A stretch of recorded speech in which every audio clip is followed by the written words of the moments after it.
Hey, what's going on everybody? Alex with you here again, and today I wanted to go ahead and show you guys this book called The 303 Tricky Chess Puzzles by Fred, Wilson and Bruce Alberston. I picked up this book about a year ago from Half Price Bookstore. I believe I picked it up probably under 10 bucks and it was brand new. Actually, I had in the beginning some hesitation about even getting this book because at the time I was solving a lot of chess puzzles online at chess.com and Lichess. And I felt like picking up an extra book with chess puzzles really didn't make any sense for me at that time. And I really didn't even think before getting this book that I would benefit in any way from getting more chess puzzles when I'm already doing quite a few. At that time, on the chess.com chess puzzles, I was getting up in the 2400 rating for the chess puzzles.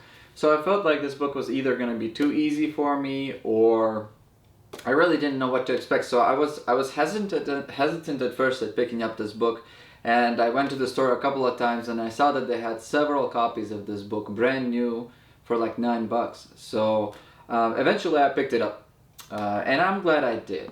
Okay, this book is very nicely composed. There's 3 chapters in this book and a total of 303 chess puzzles.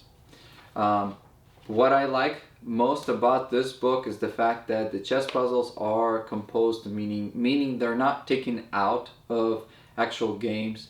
And the way that I feel like when you're playing a chess puzzle that's been actually taken out of a specific game, a lot of times what I end up finding to be kind of a little bit of an issue for me is that there's going to be a lot of uncertainties with regards to certain moves, and certain pieces are generally like just sitting around and they're not really contributing to the puzzle or to the way that you're thinking through the puzzle. So like Lichess has a lot of puzzles that are just taken out of games, and a lot of times there's a little bit of like, okay, so this move is pretty good and this move is pretty good, but ultimately like I feel like either of those moves could go. So a lot of times I'll get frustrated because I would think, man, I thought about this one, but it just felt like there wasn't a clear answer.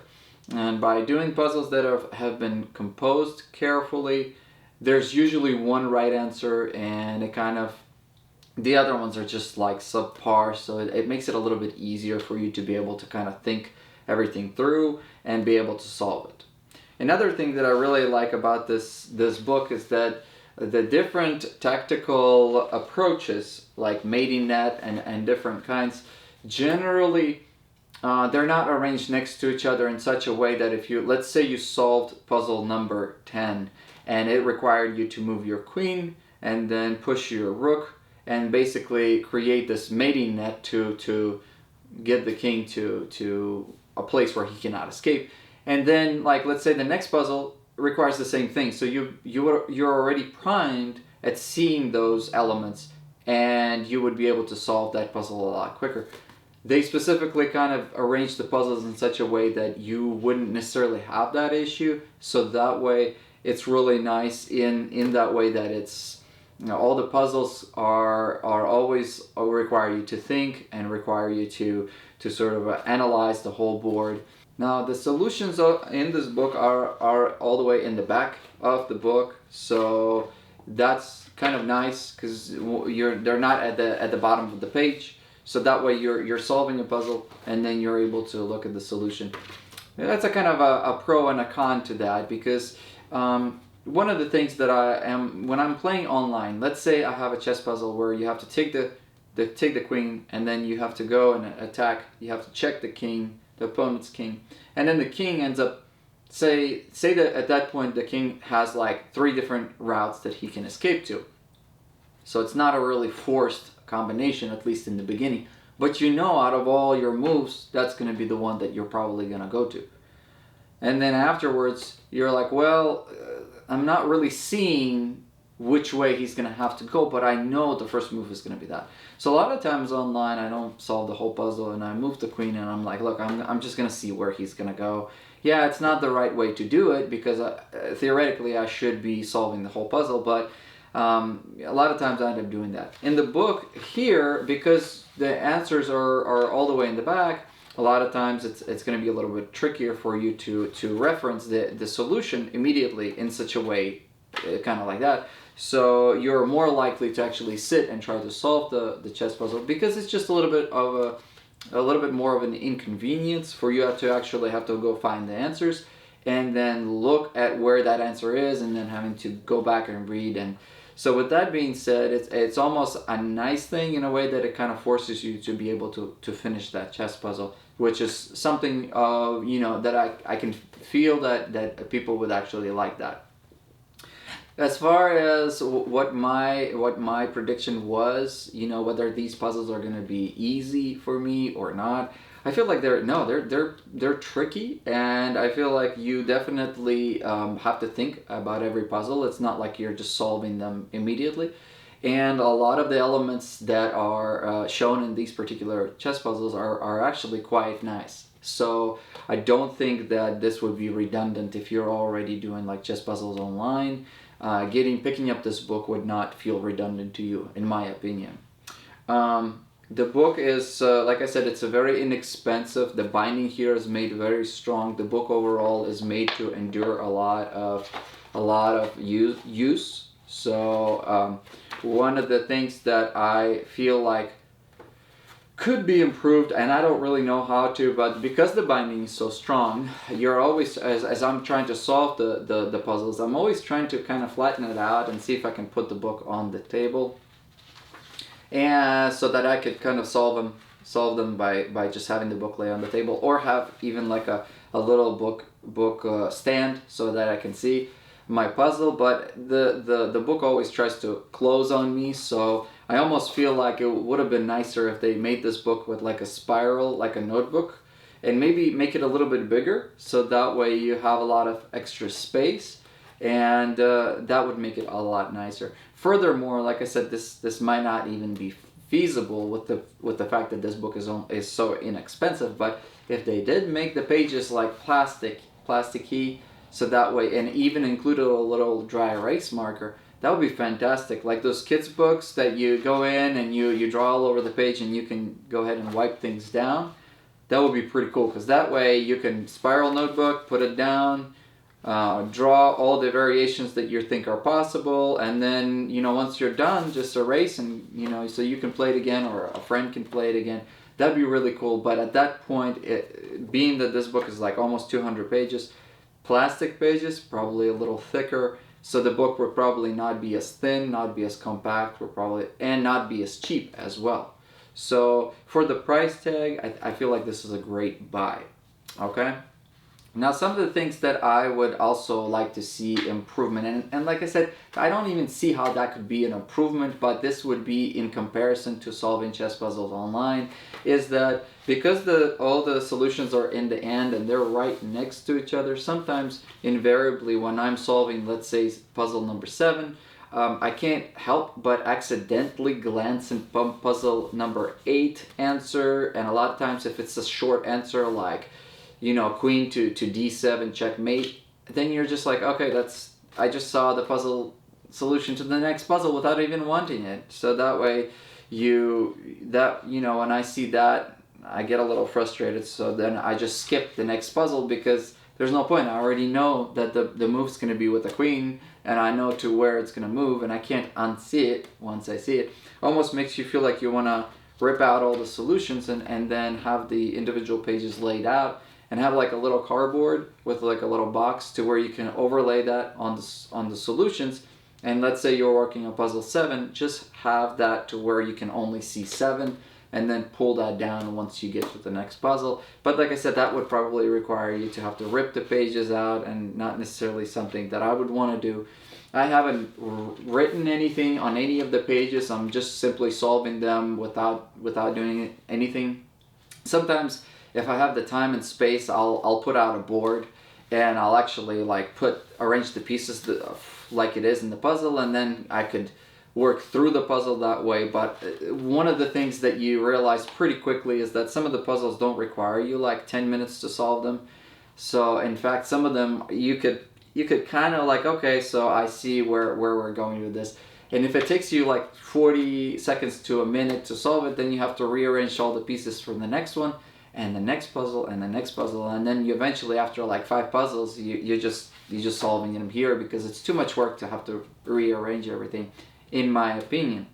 So, but like I said, you could theoretically write in this book, you can make notes, especially if you're not planning to give this book later to somebody else, or if you're not planning to solve this book again. And that's another thing that I do want to mention, is that I did go through most of this book about a year ago when I bought it, and then I picked it up recently and I started going through it again, and I felt like, oh, I'm gonna remember all the solutions like it's an old an old movie that you saw a year ago. But that wasn't the case. I started off from puzzle number 1 and I'm just like, wait a minute. Just because these puzzles aren't made to be straightforward, they're really made to kind of really think and try to understand these. As far as what it says here, the puzzles are meant to be for beginning and intermediate chess players. I do feel like they're more for intermediate chess players. I really wish they would actually just put the rating, what they think, maybe like from 1200 to 1800, or whatever might be the case. Because, and maybe even next to the puzzles, put a puzzles rating, but they don't do that, which is okay.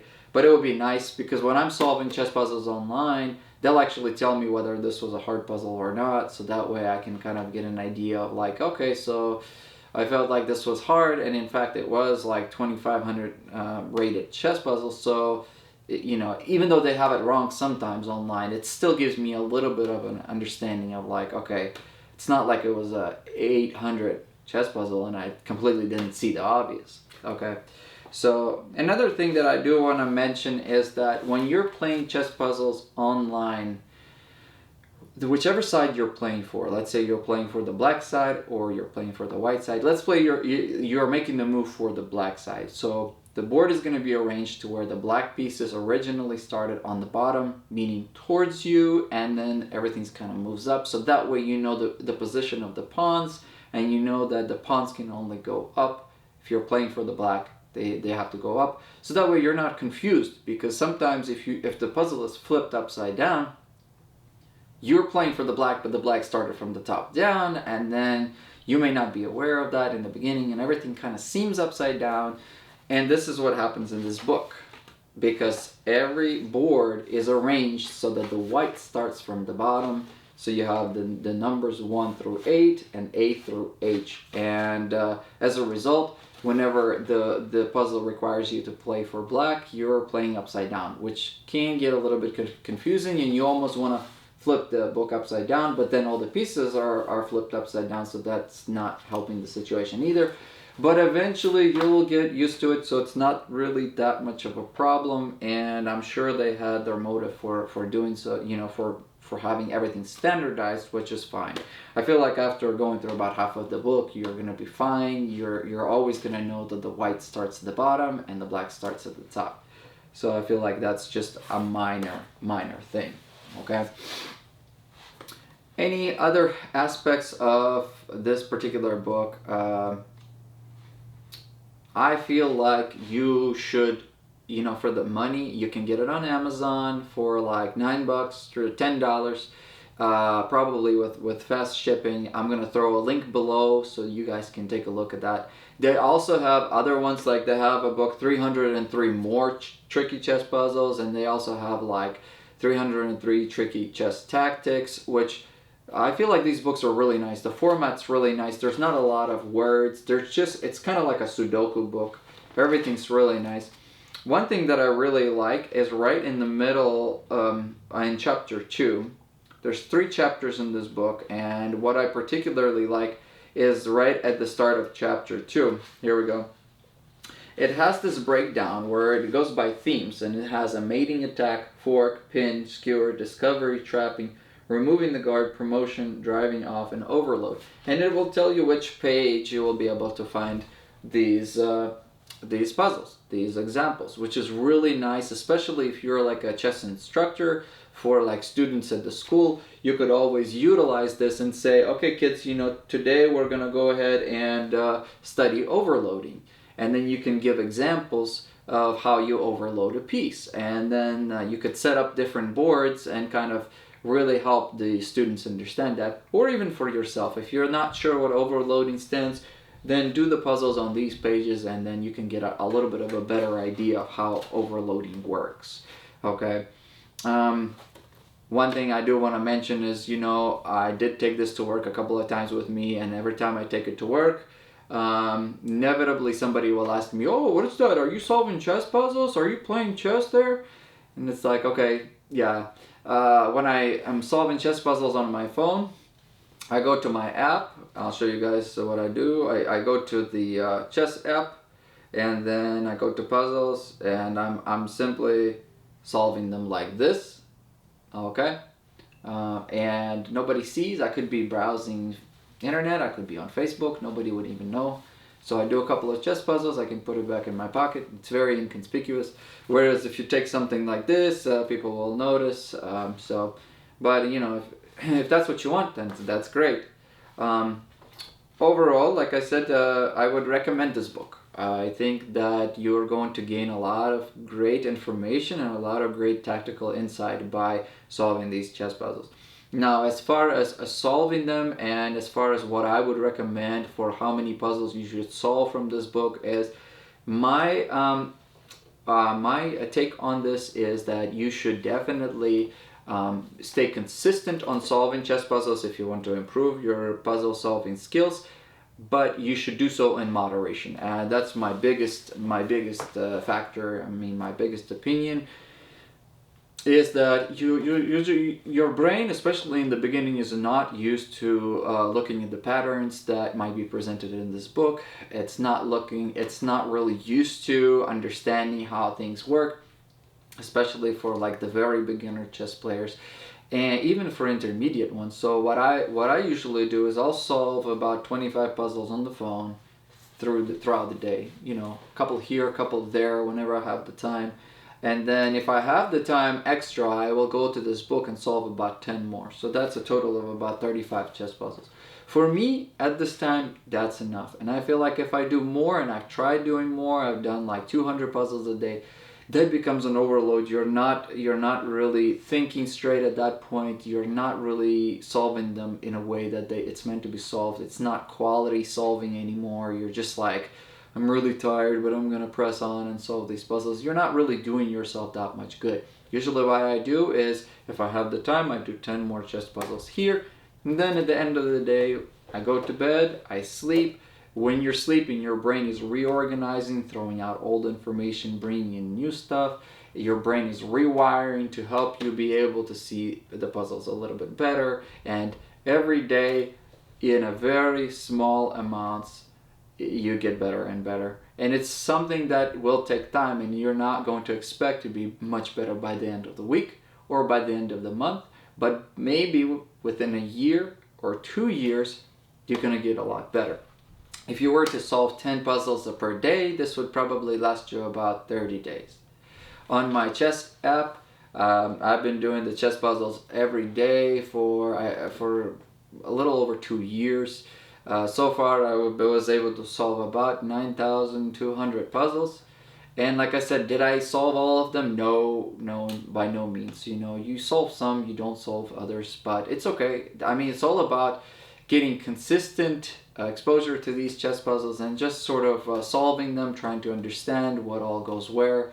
So with that being said, if you have a chance, pick up this book. I feel like you're going to be able to learn some new things. If you're already doing chess puzzles online, great. Still pick up the book. I'm not getting any sponsorship from recommending this, but I feel like I just wanted to share with you guys, especially those who are trying to get better at chess. Solving chess puzzles is going to be like one of the number one ways to get better at chess. So, well, hopefully this short video has been helpful to you guys. So if you found this video helpful, please like the video, and if you want to see more videos related to chess, please subscribe to my channel. And with that being said, hopefully everybody has a great day, and I'll see you guys next time. See you later.